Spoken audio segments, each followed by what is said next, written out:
வணக்கம் மாணவர்களே. நாம் இன்றைக்கி இலக்கண பகுதியில் என்ன பார்க்க போகிறோம் அப்படின்னா திணை, பால், எண், இடம், காலம் பற்றி பார்க்கலாம். ஃபஸ்ட்டு திணை. திணை எத்தனை வகைப்படும் என்றால் 2 வகைப்படும். அவை உயர்திணை, அஃறிணை.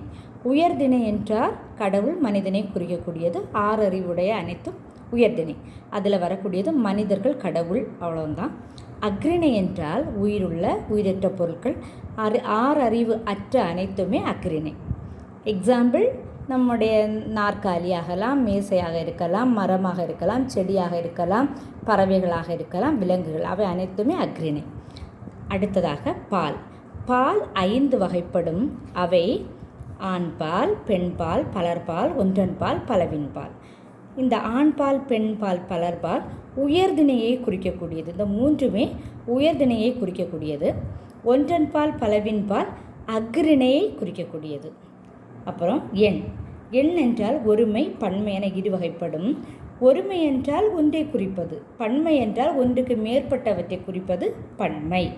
எக்ஸாம்பிள், மரம், மரங்கள், பன்மை. இடம், தன்மை, முன்னிலை, படர்க்கை என 3 வகைப்படும். தன்மை என்றால் தன்னை குறிப்பது, முன்னிலை என்றால் நம் முன்னாடி இருக்கக்கூடியவர்களை குறிக்கக்கூடிய விஷயம், படர்க்கை என்றால் தன்மை, 2 பேரும் இணைந்து வேறு ஒருவரை பற்றி பேசக்கூடியது படர்க்கை. அடுத்து காலம். காலம் எத்தனை வகைப்படும் என்றால் 3 வகைப்படும். அவை இறந்த காலம், நிகழ்காலம், எதிர்காலம்.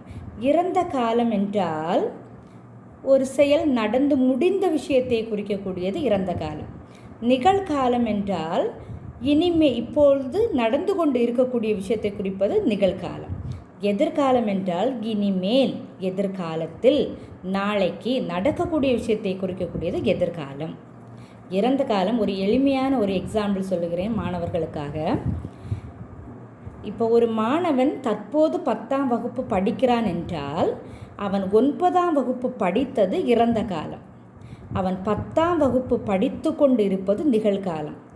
இனிமேல் அடுத்த வருடம் அவன் 11ஆம் வகுப்பிற்கு செல்வது எதிர்காலம். நன்றி மாணவர்களே.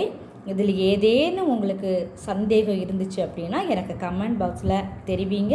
நான் கட்டாயம் உங்களுக்கு பதிலளிப்பேன். நாளைக்கு வேறு ஒரு வீடியோவில் உங்களை சந்திக்கிறேன். நன்றி.